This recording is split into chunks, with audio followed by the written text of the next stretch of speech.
My name is Kylie, and at 28, I was deeply immersed in my career at a bustling company where I worked as an office employee. The swirl of relationships and romance was far from my busy life. But, as they say, life has its surprises. It was at a casual get-together with my friends where I first met Mike. He was a friend of a friend, and from the moment he entered, there was something about him that caught my attention. He was competent, almost too much, but it was his persistent attention towards me that was both flattering and a little overwhelming. "Hey, I'm Mike," he said, extending his hand with a smile that seemed practiced but charming. "Kylie," I replied, shaking his hand. "Nice to meet you." As the evening went on, Mike made it a point to engage me in conversation. He was interesting, I'll give him that. But what really stood out was his persistence. "So, Kylie, would you like to go out for dinner sometime?" he asked, a glint of eagerness in his eyes. I hesitated, not used to such directness. "I'm not sure.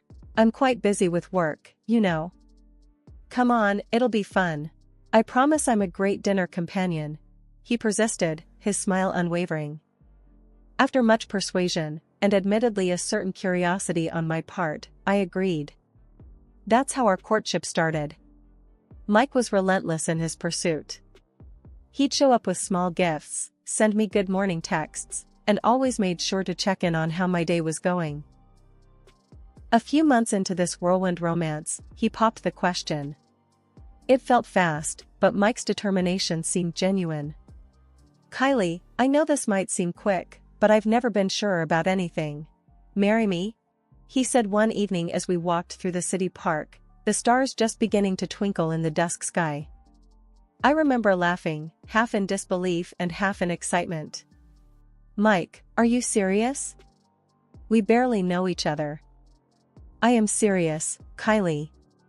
I've never felt this way about anyone. You're the one for me," he replied, his eyes locked on mine. Maybe it was the romance of the moment or the way he looked at me, but I said yes. It was a decision that would lead me down a path I never expected. We got married a few months later and moved into the house he owned.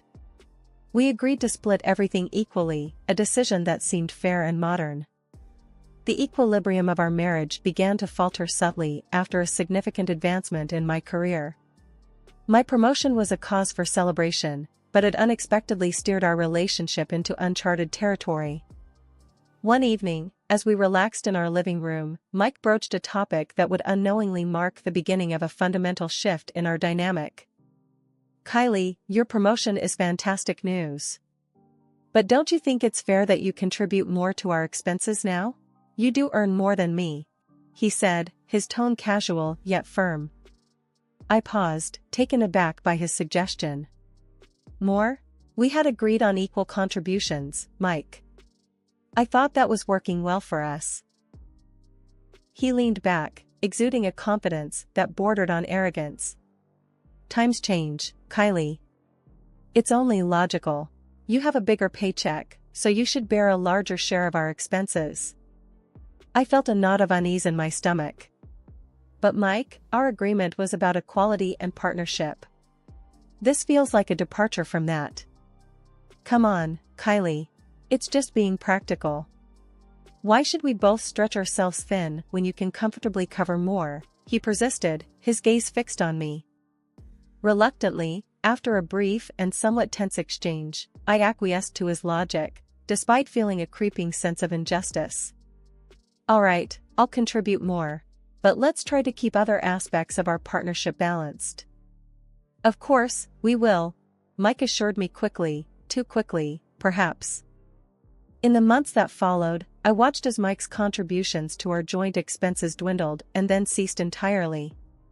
It was a gradual shift, almost imperceptible at first, but it soon became starkly evident. I found myself solely responsible for groceries, bills, and loan repayments. Feeling both the burden and the unfairness of the situation, I decided to confront him one evening.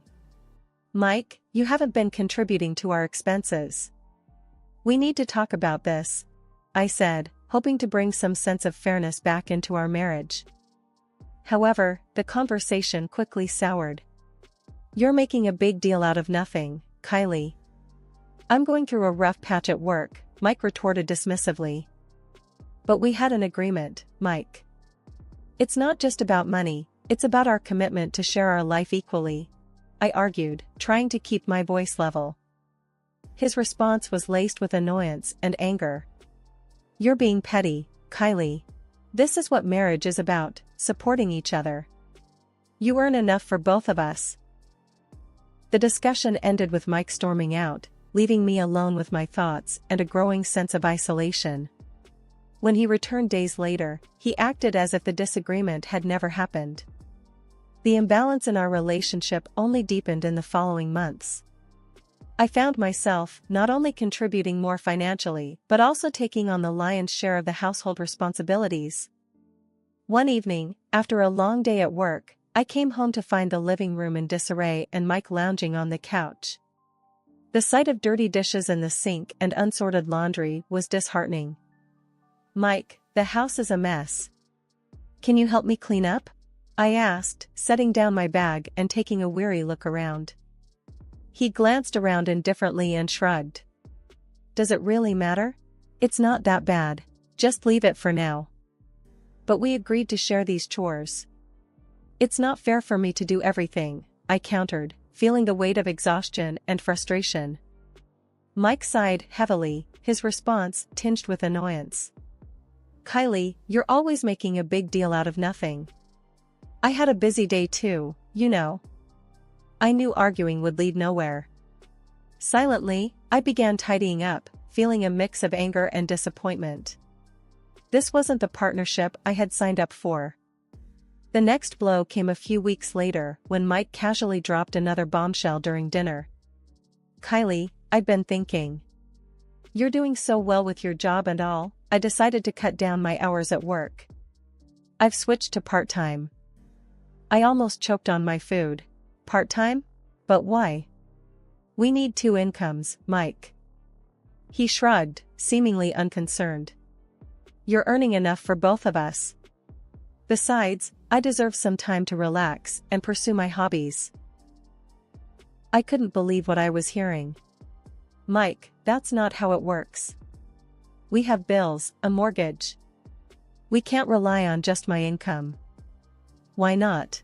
You're doing great financially. I think it's only fair that I get to enjoy some leisure time," he said, taking another bite of his food as if we were discussing something trivial. I sat there, stunned. The imbalance had reached a new level. Not only was I contributing more financially and doing all the housework, but now I was also expected to be the primary breadwinner while he pursued leisure? It was too much. Feeling both defeated and outraged, I tried to reason with him one more time. "Mike, this isn't fair to me. We're supposed to be partners, supporting each other, not one person carrying all the weight." Mike looked at me, his expression one of indifference. "Kylie, you're just overreacting as usual. This is for the best. You'll see." But I didn't see. As the days turned into weeks and then months, I found myself working harder than ever, both at my job and at home. Mike's contributions had all but ceased. He spent his days pursuing hobbies or lounging around, while I struggled to keep everything afloat. For several weeks, I had been grappling with the new reality of our marriage. Mike's decision to work part-time, leaving the bulk of our financial responsibilities on my shoulders, was a hard pill to swallow. But what came next was even more disheartening and threw our relationship into further turmoil. It started with small inconsistencies in our finances that I couldn't quite place. Then one day, a colleague of Mike's casually mentioned seeing him at the local arcade, frequently playing slot machines. I was stunned. That evening, I confronted him. "Mike, I heard you've been spending your afternoons at the arcade, playing slots. Is this where all your salary is going?" I asked, the frustration evident in my voice. Mike, caught off guard, scoffed. "So what if I play a few games? It's my money, and I can spend it how I like. But we're struggling to keep up with our expenses because of your part-time job. And now this? I couldn't hide my disbelief and anger. He rolled his eyes. "Oh, come on, Kylie. It's just a bit of fun. I don't see why you're making such a big deal out of it." "A big deal? Mike, this is serious. You're gambling away your earnings while I'm working overtime to make ends meet," I exclaimed, feeling a mix of anger and desperation. Mike's expression turned cold. "I don't need a lecture from you. It's not like I'm blowing thousands. Just drop it, Kylie." But I couldn't just drop it. The next few days were tense, and then, following another argument about his gambling, Mike stormed out. He returned a few days later, drunk and unapologetic. Seeing him in such a state broke my heart, but it also strengthened my resolve to address the issue. "Mike, this has to stop. I think you need help. There are therapists who specialize in gambling addiction. Please, let's consider it," I pleaded, hoping to reach out to him. His reaction was harsh and dismissive. "Therapy? For what? I don't have a problem, Kylie. And I definitely don't need you trying to fix me. But Mike, I'm just worried about you, about us. We can't go on like this," I said, my voice tinged with worry. He sneered. "Worried? No, you just want to control me, like everything else. I don't need your help or anyone else's." His words stung, and I realized that the man I once knew, the one I had built a life with, was slipping away, lost in a cycle of denial and destructive behavior. I stood there, watching him walk away from me, feeling a profound sense of helplessness and despair. The turmoil at home was only one part of my growing list of troubles. At work, things had taken a drastic turn for the worse with the arrival of a new boss, Mr. Henderson. His management style was authoritarian to the point of being despotic, a stark contrast to the supportive environment I had grown accustomed to. One particularly grueling day, Mr. Henderson called me into his office. The room felt cold and uninviting, much like his demeanor. "Kylie, your performance lately has been subpar. I need you to step it up," he began, not even bothering with a greeting. I was taken aback. "I'm sorry, Mr. Henderson, but I've been managing my tasks as best as I can under the circumstances." He leaned forward, his gaze sharp. "Excuses won't cut it. I expect more from my team. You'll need to start working overtime to meet your targets. And remember, there are penalties for underperformance." The threat hung heavily in the air. I felt a surge of frustration and injustice. That seems a bit harsh. The workload has increased significantly, and I've been doing my best to keep up. Mr. Henderson's expression was unyielding. "This is not a negotiation, Kylie. It's an expectation. If you can't meet it, perhaps this job isn't for you." I left his office feeling deflated and overwhelmed. The pressure at work was becoming unbearable, compounded by the stress I was facing at home with Mike. It felt like I was caught in a relentless storm, with no respite in sight. And then Mr. Thompson sat down at my desk. He was a regular client of our company, known for his amiable demeanor and understanding nature. Our interactions were always professional, yet cordial, making him one of the few bright spots in an otherwise stressful work environment. As we discussed the project details, he paused and looked at me with a concerned expression. "You look particularly tired today, Kylie. Is everything all right?" he asked, his tone genuine and kind. I hesitated for a moment, not used to such personal concern in the workplace. But something about his sincere approach made me open up. "It's just the workload and the environment here. It's been very challenging lately," I admitted, offering a weary smile. Mr. Thompson nodded understandingly. "You're a valuable asset to any team, Kylie. If you ever find that it's too much and decide to leave, I'd be more than happy to have someone of your caliber join my company.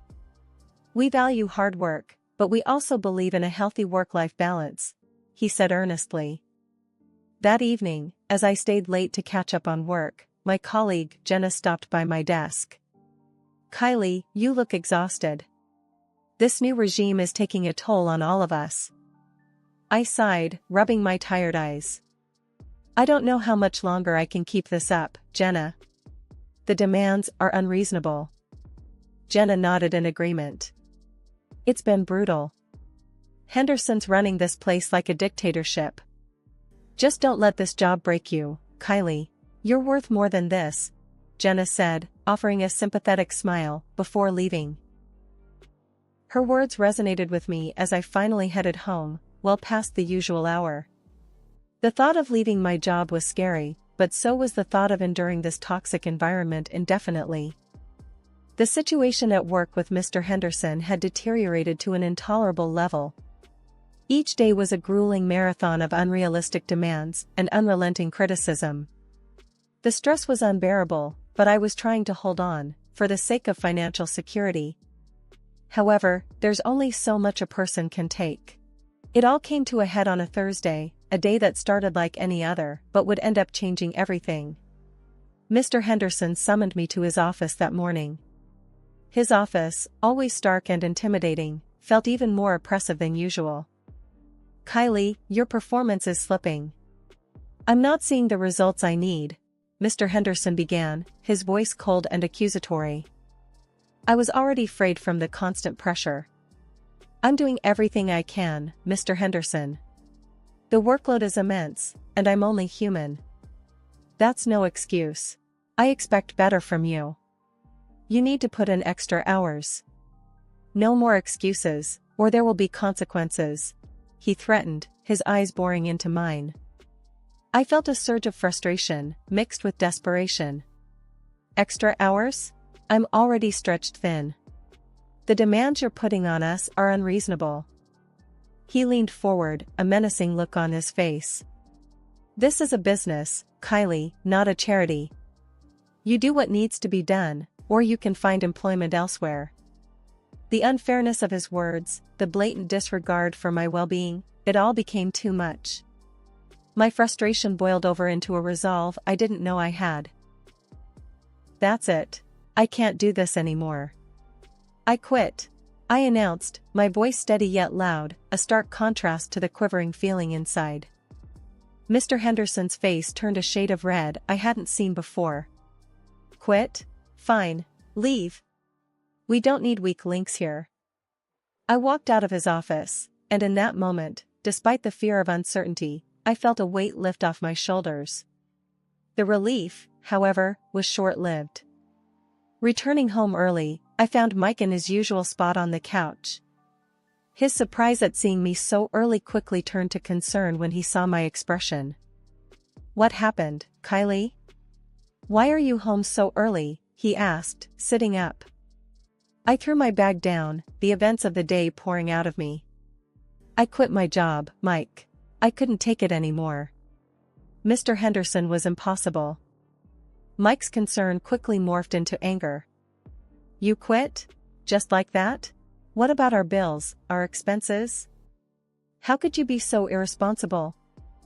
I was stunned by his lack of empathy. I expected some support, Mike. The job was killing me. I thought you, of all people, would understand. He stood up, his anger palpable. Support?